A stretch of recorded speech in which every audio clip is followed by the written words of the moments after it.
The wrench slipped from my greasy fingers and clattered onto the concrete floor of my auto shop at exactly 11:47 p.m. when I heard my wife Alicia's voice drifting through the thin walls that separated my workspace from our house next door. She was laughing, that sharp, cutting laugh I hadn't heard directed at anything I'd said in months. "God, Eddie is so clueless," she said, and I could hear her best friend Karen's matching cackle. "He actually thinks I'm at yoga class 3 nights a week. My name is Eddie Sullivan, and I've been fixing cars in this godforsaken New England mill town for 15 years. I'm good with my hands, decent with people, and apparently blind as a bat when it comes to reading my own wife. If ignorance is bliss, I should have been floating on cloud 9, but instead, I felt like I'd been sucker-punched by a ghost." I crept closer to the shared wall, my work boots silent on the oil-stained concrete. Through the paper-thin drywall, I could make out every word of their conversation in our kitchen. "3 nights a week with Derek?" Karen's voice was thick with wine and gossip. "Girl, you're living dangerously." Derek. The name hit me like a sledgehammer to the chest. Derek Morrison, the smug factory foreman who drove that flashy red Camaro and always had something smart to say when he brought his car in for service. The guy who'd been making jokes about my old-fashioned work ethic and my cute little shop for the past 6 months. "It's not dangerous if Eddie never finds out," Alicia replied, and I could hear the clink of wine glasses. "Besides, you were right about everything. I deserve better than this life. Derek's got ambition. He's going places." Karen laughed again. "Remember when you used to complain that Eddie was too good for you? Now look at you, trading up to a real man." Too good for her? When had she ever said that? We'd been married for 12 years, together since high school. I'd supported her through college, through her career changes, through her mother's cancer. I'd been the steady one, the reliable one, the guy who fixed everything that broke. Apparently, I couldn't fix this. "The best part is how easy it's been," Alicia continued. "Eddie's so trusting. So simple. He actually believes I'm getting in shape for him." Simple. The word echoed in my head like a gunshot in an empty church. I'd been called a lot of things in my life. Stubborn, hard-working, loyal to a fault, but never simple. Not until tonight. I backed away from the wall, my hands shaking as I wiped them on my coveralls. The familiar smell of motor oil and metal shavings that usually comforted me now felt suffocating. Everything in my shop, the tools I'd collected over the years, the framed photo of Alicia and me at our wedding, the coffee mug she'd given me that said, "World's Best Husband," suddenly looked like props in someone else's life. Through the window, I could see into our kitchen. Alicia sat at the table in her expensive yoga outfit, her blonde hair pulled back in a perfect ponytail, looking like the successful corporate HR manager she'd become. Karen, her wealthy best friend with the designer handbags and the condescending smile, was refilling their wine glasses from a bottle that probably cost more than I made in a day. They looked so comfortable, so casual in their betrayal. Like they'd been having this conversation for months. "How long has this been going on?" I whispered to the empty shop, but I already knew I didn't want to hear the answer. I pulled out my phone and opened our shared cell phone account. Alicia had always handled the bills, said it was easier that way, but I had access to everything, and I'd never thought to look. Why would I? I trusted her. Simple Eddie, trusting Eddie, clueless Eddie. The call logs told a story I'd been too blind to see. Dozens of calls to Derek's number, starting 4 months ago, text messages at all hours, and the data usage, massive spikes on the nights she claimed to be at yoga. My hands were steadier now, my mind clearing as the shock gave way to something colder. I scrolled through her social media, accounts I'd never bothered to check because I'd respected her privacy. There it was, a private Instagram account I'd never known about, filled with photos I'd never seen. Alicia at expensive restaurants I couldn't afford. Alicia in Derek's Camaro. Alicia wearing lingerie I'd never seen her in. And the comments. Derek's comments, full of fire emojis and suggestions that made my stomach turn. I set the phone down on my workbench and stared at the wall that separated my world from theirs. On the other side, they were still laughing, still planning, still treating my life like it was a joke they'd grown tired of telling. But here's the thing about being underestimated. It gives you advantages people don't see coming. I'd spent 12 years being the dependable husband, the guy who fixed problems without making waves. I'd been Eddie the mechanic, Eddie the provider, Eddie the faithful fool. But before I was any of those things, I'd been Eddie Sullivan from the east side of town, the kid who'd fought his way out of poverty with his fists and his brain, the amateur boxer who'd never backed down from a fight. They thought I was simple. They were about to learn just how wrong they were. I picked up my phone and started taking screenshots. Every message, every photo, every piece of evidence of their betrayal. If they wanted to play games with my life, they were going to learn that I'd been playing by different rules all along. The wrench was still on the floor where I'd dropped it. I picked it up, tested its weight in my hand, and smiled for the first time in months. Game on, I whispered to the darkness. Sunday dinner at Karen's house was supposed to be a monthly tradition, a chance for our chosen family to get together and catch up. Karen and her husband Brad lived in one of those sprawling suburban houses with the perfect lawn and the 3-car garage, the kind of place that screamed, "We've made it," to anyone driving by. I'd always felt slightly out of place at these gatherings, but I'd gone along because Alicia enjoyed them. Now, walking up the perfectly manicured walkway with a bottle of wine that had cost me $40, I understood why I'd always felt like an outsider. I was the entertainment, the simple husband they could all look down on while feeling better about their own lives. "Eddie." Karen's voice was honey sweet as she opened the door. She was dressed in one of those flowing designer outfits that probably cost more than my monthly mortgage payment. "So glad you could make it." "Alicia's already here." Of course she was. She'd left the house an hour before me, claiming she needed to help Karen with the cooking. Now I knew she'd probably been coordinating stories, making sure they had their lies straight. The living room was full of the usual suspects. Brad, Karen's husband, was a successful real estate developer who'd never met a conversation he couldn't turn into a humble brag about his latest deal. Jenny and Mike Chen were there with their twin boys. Jenny worked at the same company as Alicia, and Mike was some kind of financial advisor.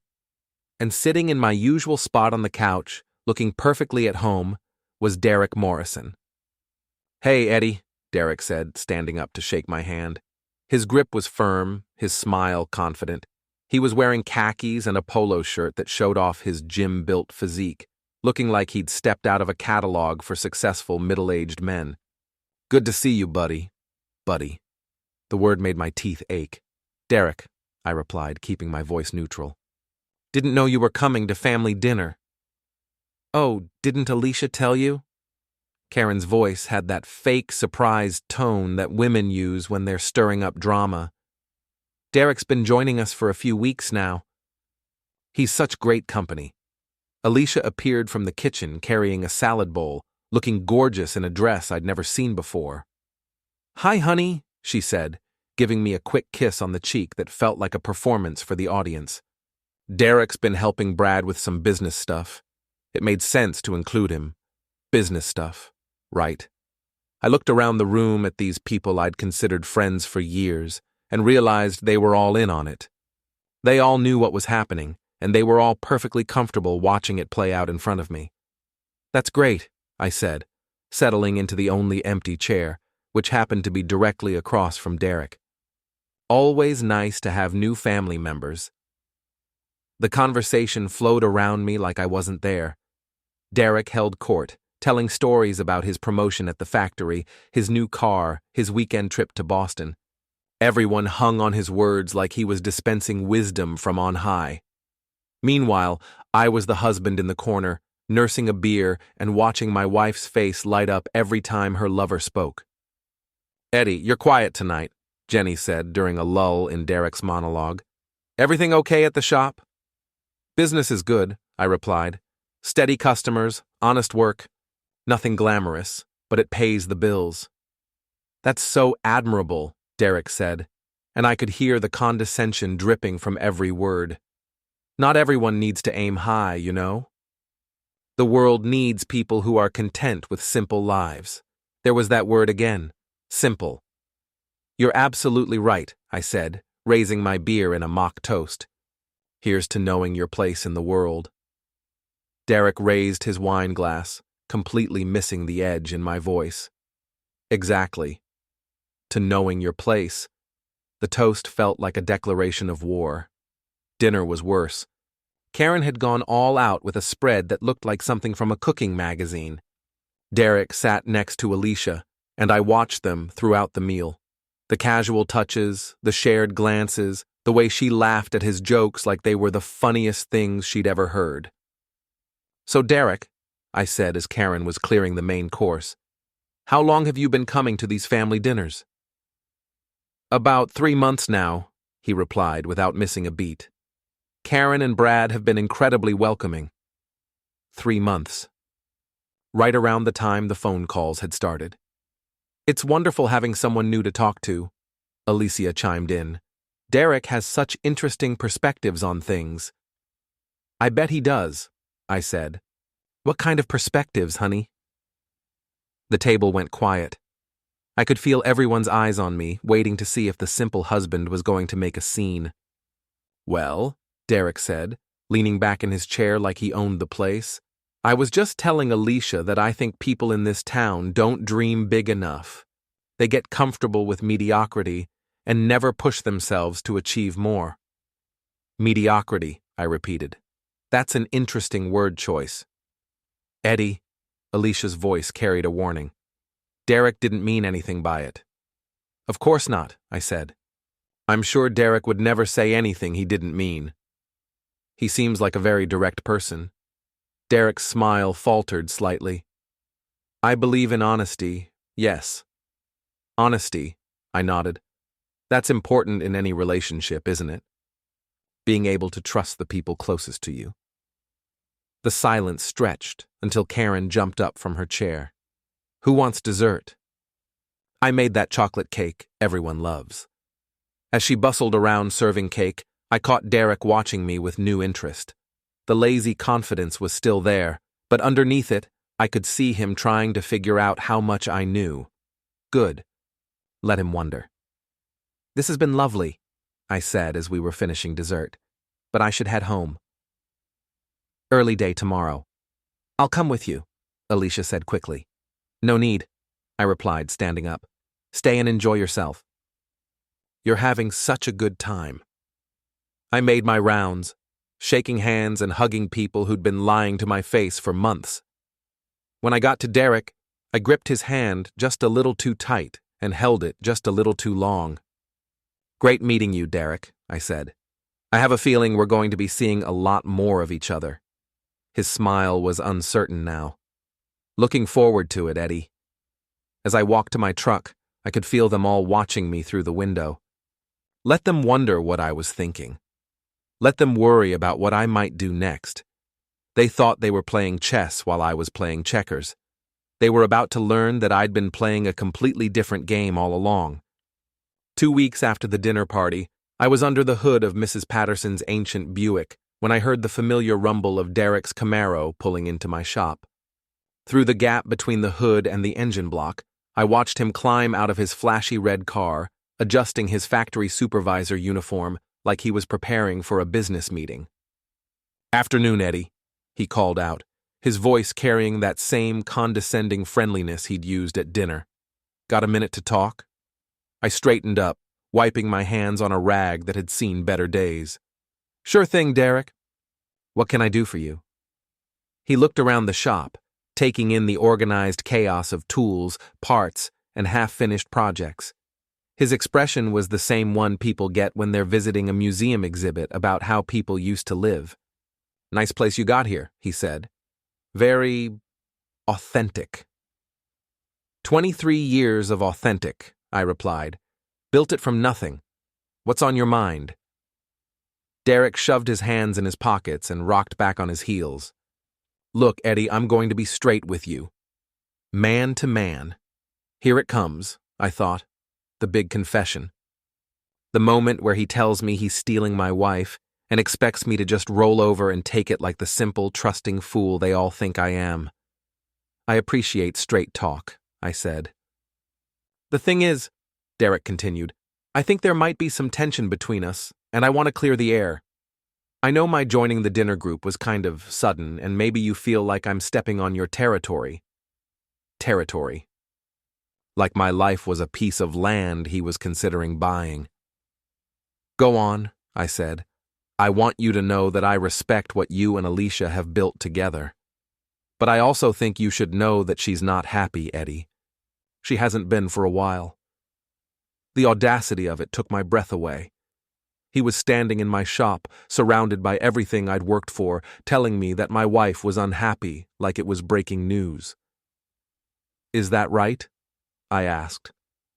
She needs more than this, Derek gestured around the shop. She's got ambitions, dreams. She's too smart, too beautiful to be stuck in a place like this forever. A place like this, I repeated. No offense, Eddie. You're a good guy, solid, dependable. But Alicia needs someone who can match her energy, you know? Someone who's going places. I set down my wrench and gave Derek my full attention. And you think that someone is you? I know it is, he said with the confidence of a man who'd never been punched in the mouth. Look, I didn't come here to hurt you. I came here to be honest. Alicia and I, we have a connection. Something real. Something that goes beyond just settling for comfortable. Settling, I said. She deserves better than comfortable, Eddie. She deserves passion, adventure, a future that's bigger than this little town and this little life. I nodded slowly, like I was processing this revelation. So, what exactly are you proposing, Derek? I'm proposing that you let her go, he said. Don't make this harder than it has to be. Be the good guy you've always been and step aside. Let her be happy. The silence stretched between us, filled only by the tick of cooling metal and the distant sound of traffic on Main Street. Derek was watching me with the patient expression of a man explaining basic math to a child. You know what's funny, Derek? I finally said. What's that? You came into my shop, on my property, to tell me that my wife of 12 years deserves better than me, and you think that makes you the good guy in this story? Derek's smile faltered. Eddie, I'm trying to handle this like adults. Adults, I repeated. Is that what adults do? Sneak around behind people's backs for months, lie to their faces at dinner parties, and then show up at their workplace to explain why they deserve to be betrayed? It's not betrayal if the marriage was already over, Derek said, but his voice had lost some of its confidence. Was it over? I asked. Because nobody told me. I've been showing up, paying the bills, being a husband. When exactly did someone decide it was over? Eddie, don't make this complicated. Complicated? I laughed, and the sound echoed off the concrete walls. Derek, you haven't even begun to see complicated.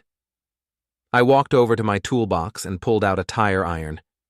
Derek's eyes followed the movement, and I saw him take a half step backward. Relax, I said. I'm not going to hit you with it. I'm just making a point. I hefted the tire iron, feeling its familiar weight. See, you think you know me, Derek. You think I'm simple Eddie, the mechanic who's too dumb to see what's happening right under his nose. But here's what you don't know about me. I set the tire iron down on the workbench with a loud clang. I know about the phone calls. I know about the private Instagram account. I know about the hotel visits and the expensive dinners, and every lie you two have been telling for the past 4 months. Derek's face went pale. Eddie, I can explain. I know about Karen helping to cover for you. I know about the whole group thinking this is some kind of entertainment. I know about every single betrayal, every lie, every moment you all thought you were so much smarter than simple Eddie. Look, man, if you know, then you know it's real between us, Derek said, trying to regain his footing. This isn't just some fling. We're in love. Love, I said. You're in love with a married woman, and you think that makes it romantic instead of pathetic. She's going to leave you anyway, Eddie. You can't stop that. You're right, I said. I can't stop her from leaving. But here's what I can do. I walked over to where Derek was standing, close enough that he had to look up to meet my eyes. I'd forgotten how much bigger I was than him, how 20 years of physical work had built muscle that no amount of gym time could match. I can make sure that when this all falls apart, and it will fall apart, Derek, because relationships built on lies always do, everyone in this town knows exactly what kind of man you really are. Are you threatening me? Derek asked. I'm educating you, I replied. See, you made a mistake when you came here today. You thought you were dealing with someone who would just roll over and accept being discarded, but I'm not that guy, Derek. I never was. Derek was backing toward his car now, his earlier confidence completely gone. This doesn't have to get ugly, Eddie. It's already ugly, I said, following him. It got ugly the moment you decided my marriage was something you could just take. But here's the thing about ugly. I'm much better at it than you are. Derek reached his car and fumbled for the door handle. Alicia's going to hear about this conversation. I hope she does, I said. Make sure you tell her everything. Make sure you tell her how you came to my shop to explain why she deserves better than the man who's loved her for 12 years. Make sure you tell her how brave you felt, right up until the moment you realized you were in over your head. Derek got into his car, his hands shaking as he started the engine. Through the open window, he looked up at me one last time. This isn't over, Eddie. No, I agreed. It's not. But when it is, you're going to wish you'd never heard my name. As Derek's Camaro disappeared down Main Street, I felt something I hadn't felt in months. Control. For the first time since this whole mess started, I wasn't reacting to their moves. I was making my own. I walked back into the shop and picked up my phone. It was time to make some calls of my own. The next morning, I woke up to find Alicia's side of the bed empty and cold. I could hear her in the kitchen, moving around with the sharp, angry movements that meant she was looking for a fight. Derek had obviously told her about our conversation. Good. Let's get this out in the open. I found her standing by the coffee maker, still in her silk pajamas, her blonde hair pulled back in a messy ponytail. She looked beautiful and furious, like a storm that hadn't decided where to strike yet. We need to talk, she said without turning around. I figured, I replied, pouring myself a cup of coffee from the pot she'd made. Derek called you last night? She spun around, her green eyes flashing with anger. How dare you threaten him at your shop? What is wrong with you? What's wrong with me? I laughed, and the sound was bitter even to my own ears. Alicia, what's wrong with me is that I've been living in a marriage where my wife has been lying to my face for 4 months while screwing another man. Don't I dare what? Tell the truth? Use ugly words for ugly behavior? Sorry, honey, but we're way past the point where I'm going to pretend this is something other than what it is. She crossed her arms over her chest, a defensive gesture I'd seen 1,000 times in our 12 years together. You don't understand the situation, Eddie. Then explain it to me, I said. Explain how I'm supposed to understand coming home every night to a wife who's been texting another man. Explain how I'm supposed to understand sitting at dinner parties where everyone knows I'm being made a fool of except me. It's not that simple. There's that word again, I interrupted. Simple. Seems to be everyone's favorite word when they're talking about me these days. Alicia's face crumpled slightly, and for a moment I saw a flash of the woman I'd fallen in love with in high school. Eddie, I never meant for it to happen this way. But it did happen. For months, with planning and lies and help from our friends. So tell me, Alicia, when exactly were you going to let me in on the secret? She turned back to the counter, her shoulders sagging. I don't know. You don't know, I repeated. Were you going to wait until Derek got tired of sneaking around? Until you found a better exit strategy? Or were you just going to keep living this double life forever? I was confused, she said quietly. I didn't know what I wanted. But you knew what you didn't want, I said. You didn't want the simple life with simple Eddie in his simple little shop. She whirled around again. Stop putting words in my mouth. I'm not putting words anywhere. I heard you, Alicia. I heard you and Karen laughing about how clueless I was. I heard you talking about trading up to a real man. The color drained from her face. You were listening to a private conversation. In my own house, I said, while you were planning to destroy my life. Yeah, I listened. Sue me. We stared at each other across the kitchen that had once been the heart of our home. The morning light streaming through the windows showed every line of anger and hurt on both our faces. What do you want from me, Eddie? She asked finally. I want you to tell me the truth. All of it. How long has it been going on? How many people know? What's the plan here, Alicia? Are you leaving me for Derek, or are you just going to keep both of us on the hook while you figure out what you want? She was quiet for so long I thought she wasn't going to answer. When she finally spoke, her voice was barely above a whisper. It started 4 months ago. At first it was just talking. Derek was having problems with his girlfriend, and I was feeling distant from you, from us. It was innocent. When did it stop being innocent? 6 weeks ago, she said. We went to lunch, and then things happened. 6 weeks. While I'd been working late trying to save money for the vacation she'd said she wanted. While I'd been planning our anniversary dinner. While I'd been living my life like we had a future together. Who else knows? Karen, Jenny, Brad. She paused. Mike figured it out last week. So everyone at the dinner party knew except me. Eddie, they're my friends. They were my friends too, I said. Or I thought they were. Turns out they were just audience members watching the show. It's not like that. It's exactly like that, I said. You turned my life into entertainment for people who were supposed to care about me. Do you have any idea how that feels? She started crying then, tears streaming down her face as she leaned against the counter.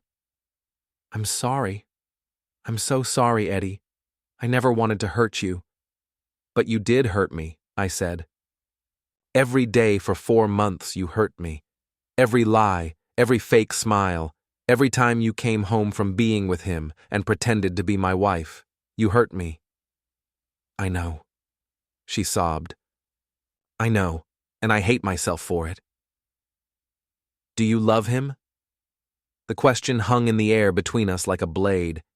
She looked up at me, her mascara running, her face blotchy with tears. I don't know, she said. Do you love me? Another pause. Longer this time. I don't know that either. And there it was. The truth that cut deeper than all the lies combined. She didn't know if she loved either of us. We were both just options to her, choices she was weighing like she was picking out a new car. Okay, I said. Okay? Okay. Now I know where I stand. I set my coffee cup in the sink and headed for the door. Where are you going? To work, I said. Some of us still have jobs to do. Eddie, wait. We need to figure this out. I stopped at the doorway and looked back at her. She looked small and lost, nothing like the confident woman who'd been laughing about my cluelessness just days before. No, Alicia. You need to figure this out. You need to decide what you want and who you want to be. But while you're figuring it out, I'm going to be making some decisions of my own. What kind of decisions? The kind that simple Eddie would never have the guts to make, I said. Turns out, you never knew me as well as you thought you did. I left her crying in our kitchen and walked out to my shop. For the first time in months, I felt like I could breathe again. The truth was out, the pretending was over, and now I could focus on what came next. I had work to do. 3 days after our kitchen confrontation, Alicia moved in with Karen temporarily while she figured things out. She took 2 suitcases and her jewelry box, leaving behind 12 years of marriage like she was checking out of a hotel room. I didn't try to stop her. In fact, I helped her load her car. This doesn't have to be permanent, she said as she put her last bag in the trunk. Maybe we can work things out once everything settles down. Maybe, I agreed, though we both knew it was a lie. That evening, I sat in my empty house with a beer and my laptop, surrounded by printouts of phone records, screenshots of social media posts, and copies of credit card statements that told the story of my wife's affair in brutal detail. For 3 days, I'd been planning, researching, and preparing for what came next. Derek thought he'd won. He'd gotten the girl, humiliated the husband, and established himself as the alpha male in our little social circle. He was probably celebrating with Alicia right now, toasting their victory over simple Eddie. They had no idea what was coming. I started with Derek's job. A few phone calls to mutual acquaintances had given me everything I needed to know about his position at the factory, his boss's personality, and the company's strict policies about workplace conduct. Derek was a supervisor, which meant he had power over other employees. He also had a company truck, a company credit card, and a reputation to maintain. The anonymous email I sent to his boss was a masterpiece of concerned citizenship. I'd spent hours crafting it, making sure every detail was accurate and verifiable. The photos of Derek's company truck parked at the hotel during work hours. The credit card receipts showing expensive lunches charged to the company account while he was supposed to be on the job.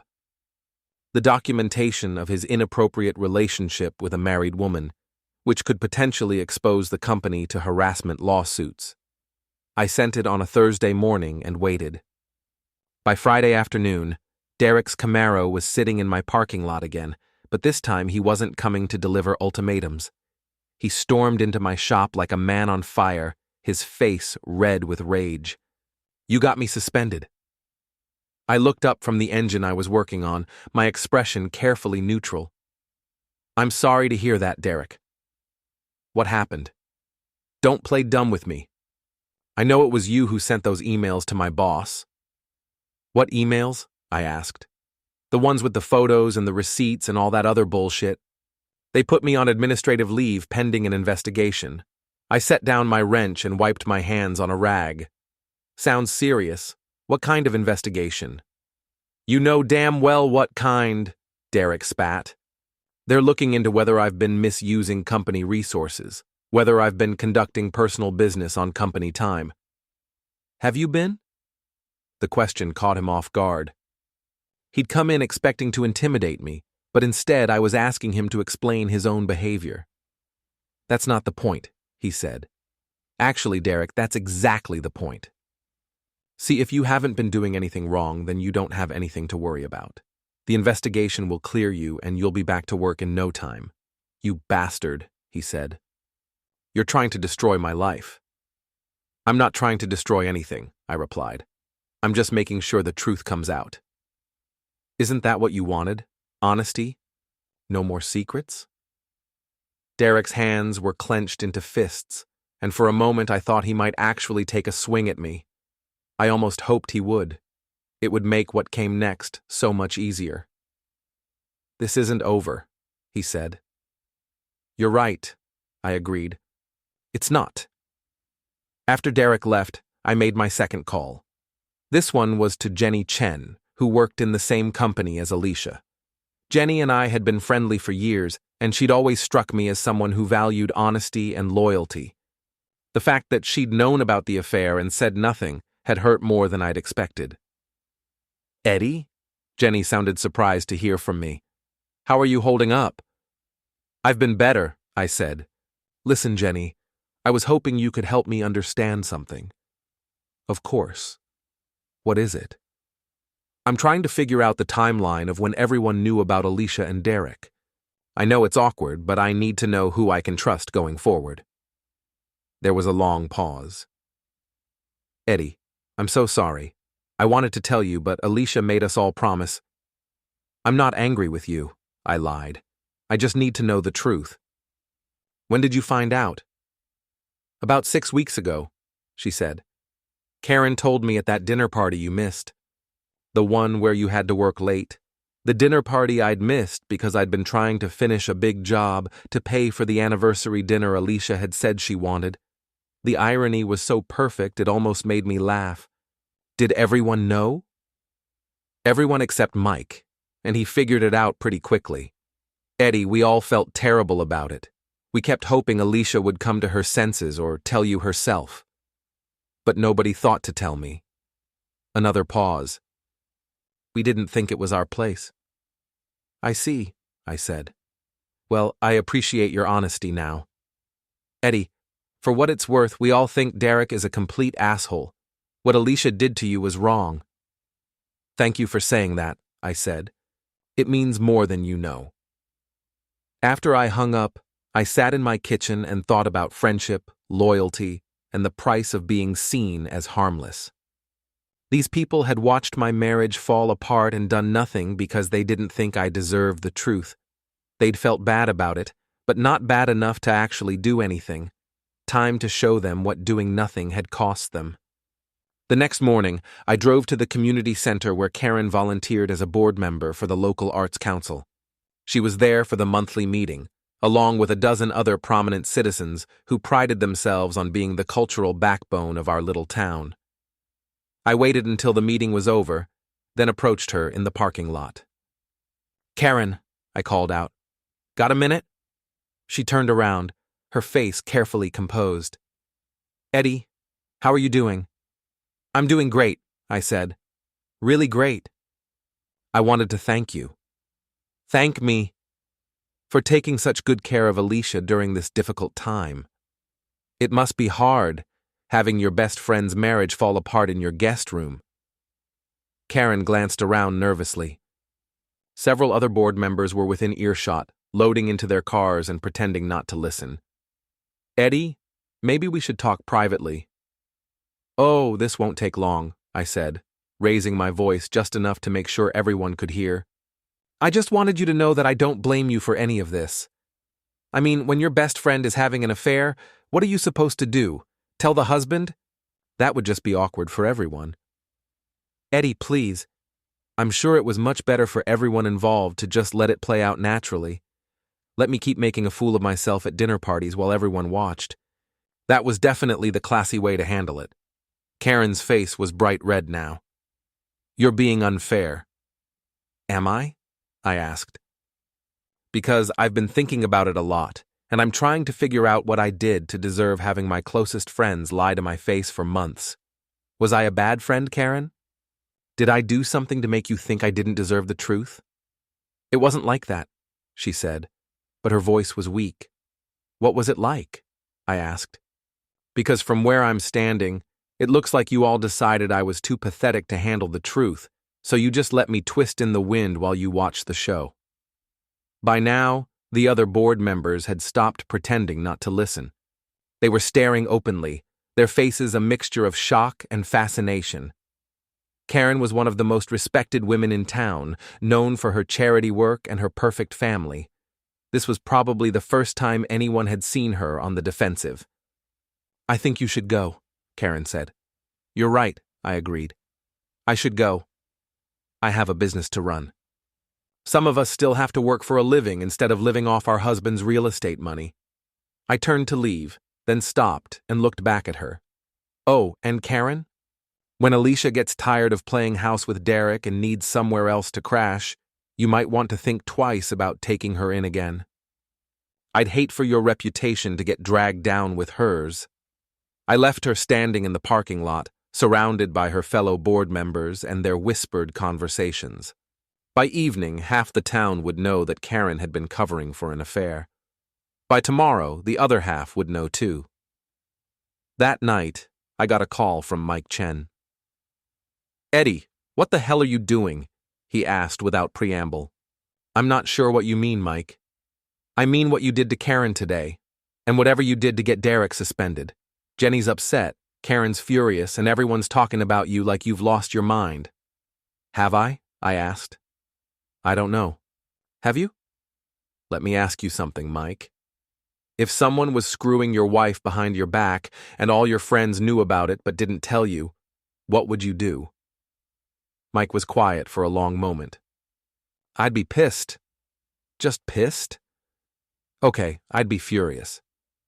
But Eddie, going after people's jobs and embarrassing them in public. That's not like you." "You're right," I said. "It's not like me." The old me would have just taken it and tried to be understanding.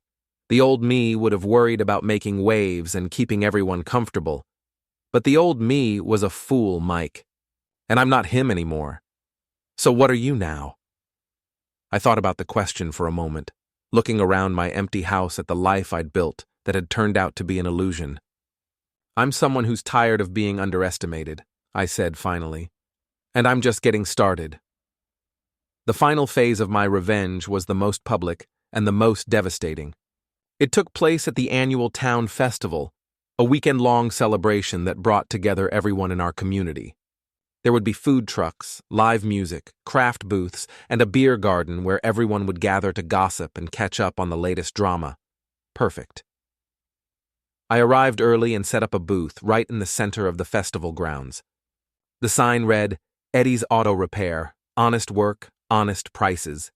I'd brought some of my tools and a few car parts to make it look legitimate, but that wasn't why I was there. By noon, the festival was in full swing. Families strolled between the booths, kids ran around with cotton candy, and the beer garden was packed with people I'd known for years. I could see Alicia and Derek at a picnic table near the bandstand, trying to look like a happy couple. Karen and Brad were holding court near the Arts Council booth, and Jenny and Mike were chasing their twins around the playground. At 2 o'clock, I climbed onto the small stage that had been set up for announcements and grabbed the microphone. "Good afternoon, everyone," I said, and my voice echoed across the festival grounds.